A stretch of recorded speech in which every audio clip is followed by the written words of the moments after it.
Sorry, there wasn't really a purpose to that. I've just always wanted to try it.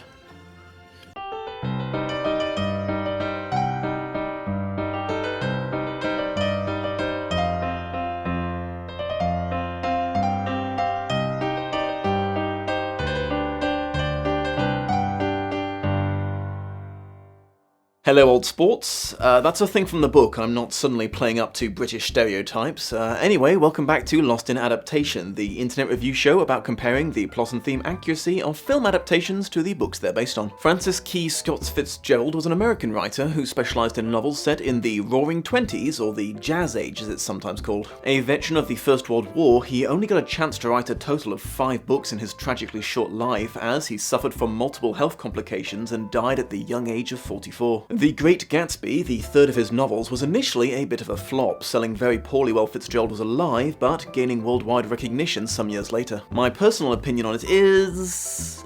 it's alright. Bit wordy.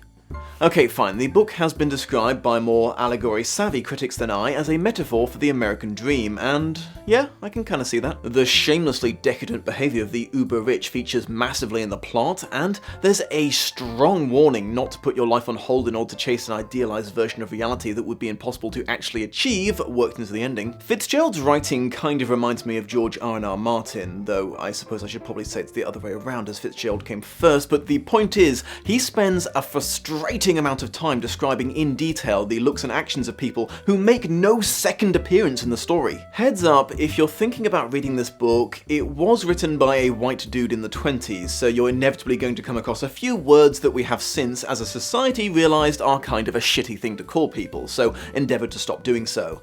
Despite what a certain demographic of arseholes would have you believe, that is the basis of political correctness. At one point, Fitzgerald wrote that Gatsby literally glowed with happiness, and that kind of bothered me because this book was written before we lost the battle to have that word retain any meaning beyond emphasis. I'm afraid that the uncultured swine in me kind of won out on this one and left me kind of bored with this book. I can see why other people found it engaging, but it just didn't resonate with me, I'm sorry. There have been quite a few notable adaptations of the G-Man over the years, even if we only count the ones that made it to the big screen and ignore the made-for-TV stuff. Quite soon after the book was written in 1926, there was a silent film directed by Herbert Brennan. Unfortunately, all copies of this film have been lost to time, leaving only its trailer to prove its existence. Elliot Nugent had another swing at it in 1949, starring Alan Ladd and Betty Field, this time with sound, but still no colour, obviously. In 1974, Jack Clayton made his own version. Interestingly, it was written by Francis Ford Coppola, who allegedly took the job as a paycheck because he wasn't sure if his other film, The Godfather, was going to make any money. And finally, so far, Baz Luhrmann, famous for such films as Moulin Rouge, took his shot in 2013, starring Leonardo DiCaprio as Gatsby, and created the film we're going to be looking at in today's episode. Fascinatingly, the reception to every single one of these films was uncannily similar. They were all praised for their book accuracy and were huge financial successes, but received very mixed reviews from critics. People who remember me gushing about how much I love Scott Pilgrim will be less surprised than others to hear that I'm actually quite fond of the works of Baz Luhrmann. My love for the over-the-top, energetic, and surreal is strong and unapologetic, and Luhrmann seems to share in this pleasure. It's not an admiration I feel a strong urge to debate or defend, though, as I recognise many legitimate problems people have with his borderline obnoxious directing style. This is also a very, very long film. I thought I noticed the inescapable signs of the climax starting, then realised there was over an hour remaining before the end. Even though I enjoyed it on first viewing, this excessive runtime basically stripped me of any desire to revisit it in the future. Once is enough for the 2013 The Great Gatsby. I should also mention that this film kind of rubbed me up the wrong way for entirely not its own fault reasons. The award-winning soundtrack utilised out-of-time pop songs, and that gave me serious 50 Shades of Grey vibes that really put me on edge during what should have been some nice scenes. I have been scarred for life by doing those reviews, I swear. On a final note before we talk adaptation, has Leonardo DiCaprio ever given a bad performance? Genuine question, he's nailed everything I've ever seen him in. I'm actually super interested to hear what the general consensus is on this, because it does appear that both the author and the director are in the you either love them or you hate them categories, but for completely different reasons. Do let me know in the comments if you have an opinion on this adaptation. Here's mine. While I hate to give away the conclusion to the entire review in the first sentence, on paper at least, the 2013 adaptation of The Great Gatsby is one of the most plot-loyal adaptations I've covered on this show to date. And to recount the plot of the film is to recount the plot of the book, aside from a few minor transgressions I'll go over momentarily. In the year 1922, the story's narrator, Nick Carraway, getting a job in New York as a bond salesman and renting accommodation in the fictional town of West Egg on Long Island, in a tiny house sandwiched in between the colossal mansions of freshly made millionaires. His immediate next-door neighbor, a man by the name of J. Gatsby, constantly throwing unbelievably extravagant parties and letting anyone and everyone turn up uninvited, though Nick chooses not to avail himself of this open hospitality at first. He does, however, accept an invitation to dinner at his cousin Daisy's house across the bay in East Egg. Daisy's husband, Tom Buchanan, being an arrogant, brutish, old-money millionaire who was a famous sportsman in college but now does basically bugger all except lord his wealth over people and cheat on his wife. Daisy herself being a beautiful woman with a rather sad face who seems to be outwardly very flamboyant but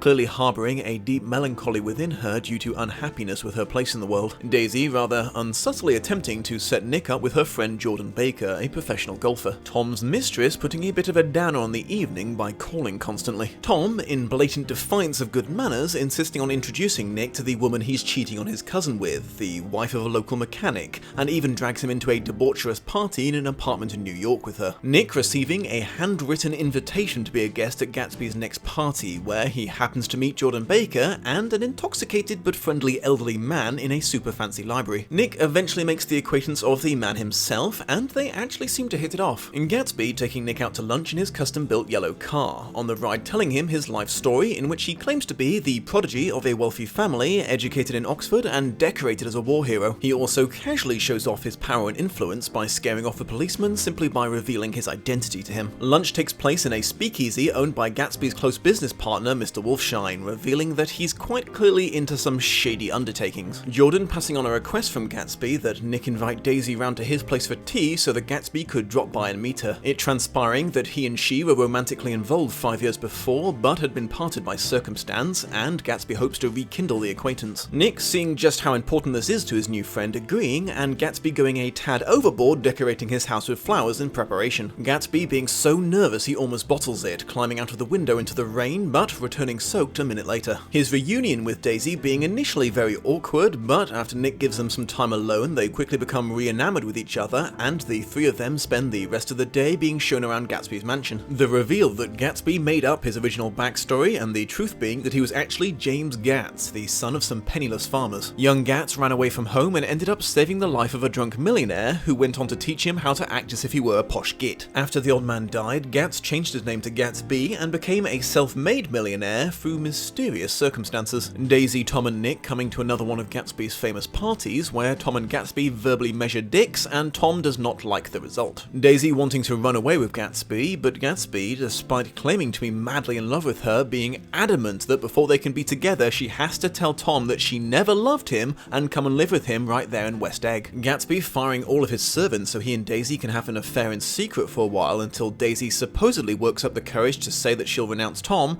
but requesting that Nick and Jordan be there when it happens for some reason. The super awkward and overheated dinner that seems to finally be building up to a conclusion, but Daisy losing her nerve and blurting out an insincere suggestion that they all go into New York for the day. Deducing the purpose of the gathering from her coded words to Gatsby, Tom calling her bluff and insisting they all do drive into the city. The switching of cars as Tom tries to keep his wife away from Gatsby, but him being outmaneuvered into driving everyone except her. Tom stopping for gas and discovering that his mistress is going to be forcibly moved away from New York as her husband has figured out she's having an affair, though he's not sure with whom yet. The overdue conversation finally coming out in a suite in the Plaza Hotel, Daisy at first saying that she never loved Tom, but recanting it as a lie as she can't deny that she was happy with him for at least a while, though she still does want to leave him for Gatsby. Tom then revealing that he's had Gatsby investigated and discovered that he made his colossal fortune through naughty criminal bootlegging, something that Jay unsuccessfully tries to play off as not a big deal. Much to his disappointment, Daisy changing her mind and choosing to stay with Tom. On the way back to Long Island, Tom's mistress running away from her violent husband getting struck and killed with Gatsby's car, which to everyone's disgust continues on without stopping. Tom, upset about the loss of his lover and not wanting to be implicated himself, hinting to the bereaved mechanic about Gatsby. Nick, finally tired of the self-absorbed drama of the wealthy elite rejecting expecting further hospitality from Tom and the company of Jordan. Nick discovering Gatsby hiding in the bushes outside of the Buchanan residence, claiming he's there to make sure that Tom attempts no violence upon Daisy, and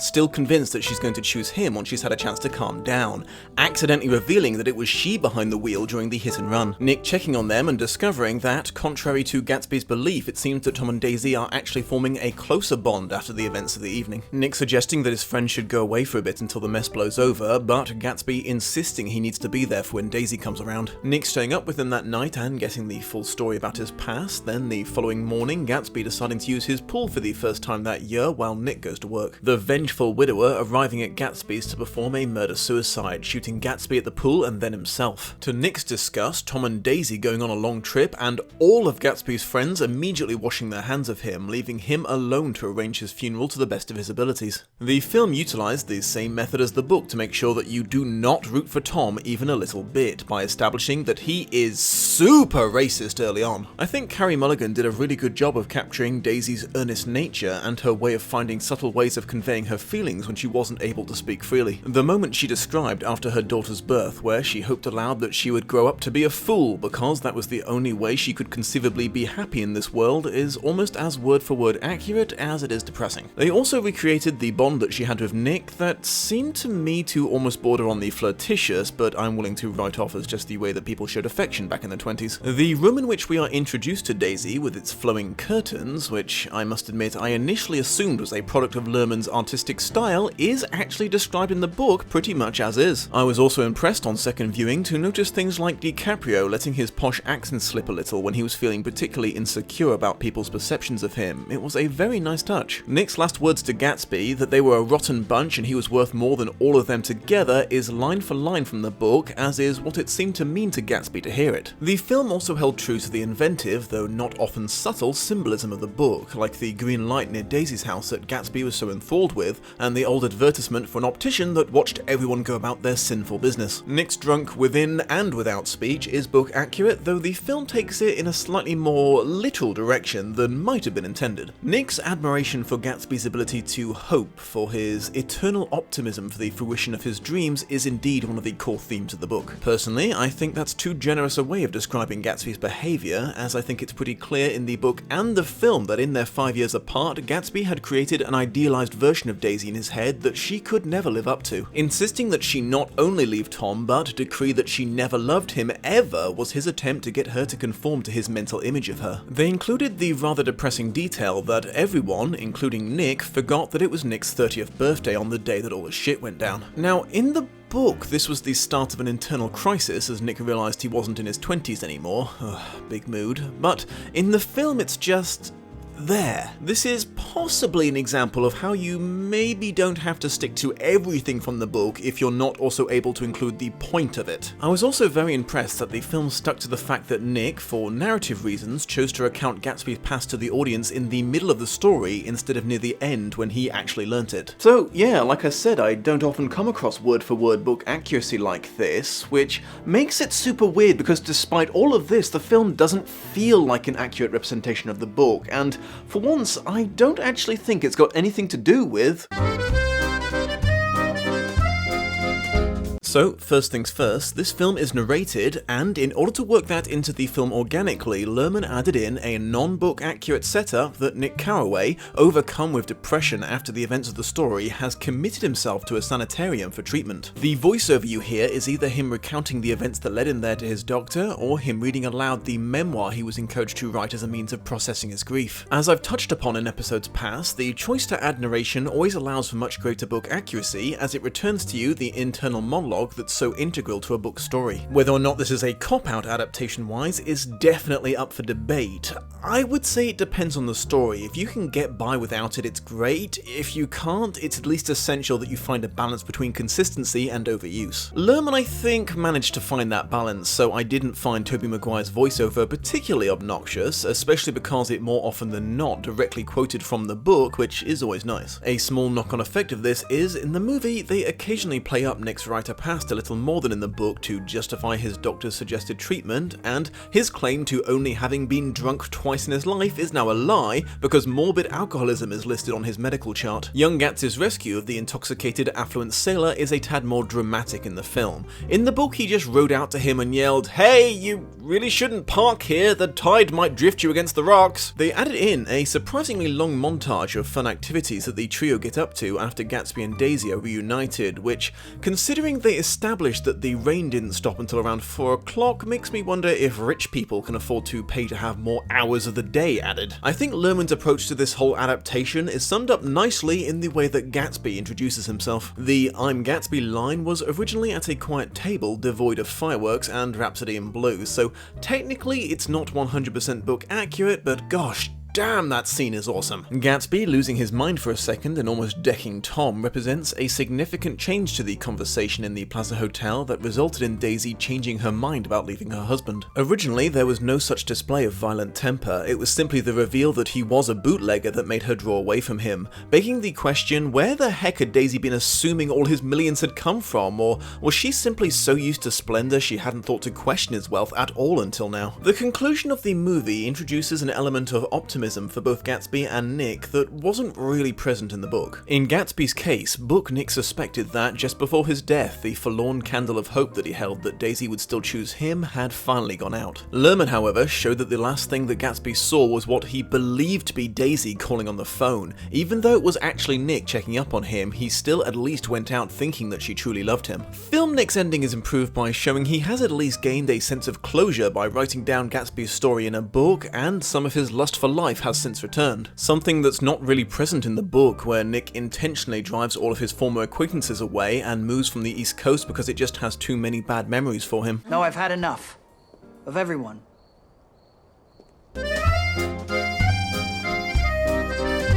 The film played down Nick and Jordan's relationship to the point where it's really not clear if there was anything going on between them besides a casual acquaintance. They did indeed start a courtship of sorts in the book and spent a lot of time together. Nick was half convinced that he was in love with Jordan, but after Gatsby's death he broke up with her before returning to the West Coast. There was a rather bizarre conversation about a fainting wedding crasher at Daisy and Tom's wedding that distracted from the plot for a few minutes but didn't really go anywhere. If this was metaphoric of something, I'm afraid its meaning was lost on someone as insensitive to symbolism as I. Gatsby's distraught father arrived at the end of the book to bury his son, and we learn that even though young James did run away from his parents as a lad, he reconnected with his dad afterwards and used his wealth to buy him a nice house. The drunken old man from the library made a surprise second appearance in the story, as he was the only person out of the thousands of guests who enjoyed Gatsby's hospitality who came to pay his respects at his funeral. Nick had a rather cold, unexpected meeting with Tom post Gatsby's death, where he got him to admit that he tipped off the distraught mechanic as to the owner of the car that killed his wife. Final thoughts. Because I've been doing this job for about 5 years now, I'm confident in saying that changes to the story during the adaptation process often occur when a confident director wants to, or can't resist, making a movie recognizably more theirs than the books. In the case of Luhrmann, his fingerprints take the form of the outlandish visuals and soundtrack, so in short, it does appear that Luhrmann could have his cake and eat it adaptation-wise. He didn't need to change the story, he just told it in his very distinctive way. This is why I said that on paper the film is super accurate, because I can't in good faith say that the directing changed the story, but it did distract from it. A fan of the book might get frustrated that the over-the-top directing, editing and scoring sometimes draws the attention away from the story, but for me personally, super subjective statement incoming, I kinda sorta thought it added some much needed life to the otherwise lackluster story about the romantic woes of the decadently wealthy. Sorry, book fans. While I'm getting this off my chest, I also thought that DiCaprio's brand of extreme charm brought a much-needed likability to what is otherwise a rather problematic character. Despite Nick's adoration for the man, Jay Gatsby is, at the end of the day, a pathological liar and quite possibly a violent criminal trying to force the people around him to conform to his expectations of them, and without DiCaprio's smile to make you forget this, you might well end up with zero investment in his well-being. So yes, my rather confusing conclusion is this is some somehow a loyal adaptation and not one at the same time, and in my opinion this film is the best way to experience the story, but I'm not going to fight you if you disagree. Thank you for joining me, my beautiful watchers. If I might leave you with the usual reminder to subscribe if you enjoy the content, and that the success or failure of a YouTube channel is way more tied into the amount of likes, comments and shares a video gets than it really should in an ideal world, but that's the algorithm-orientated reality we exist in right now, so if you wouldn't mind doing any or all of those things, I would consider myself in your debt. Cheers!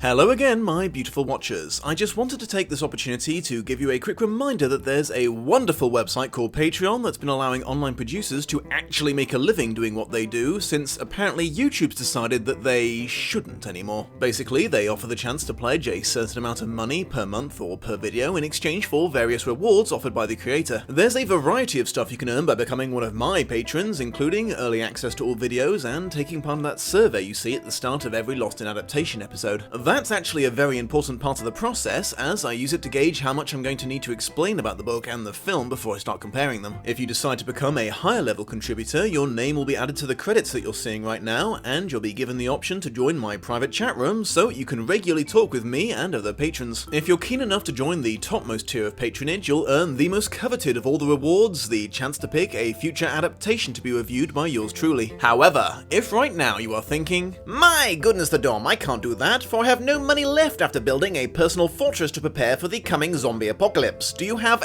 any idea how expensive a lifetime supply of food, water and ammunition is?" Fear not, it would still be a huge help to me if you were to give that like button the old clickaroo, share this episode on social media with perhaps a little recommendation to your friends to check it out, and subscribe if you've not already. It really helps my channel grow and reach new beautiful watchers. I hope you have a most pleasant day, and I will see you in the next episode.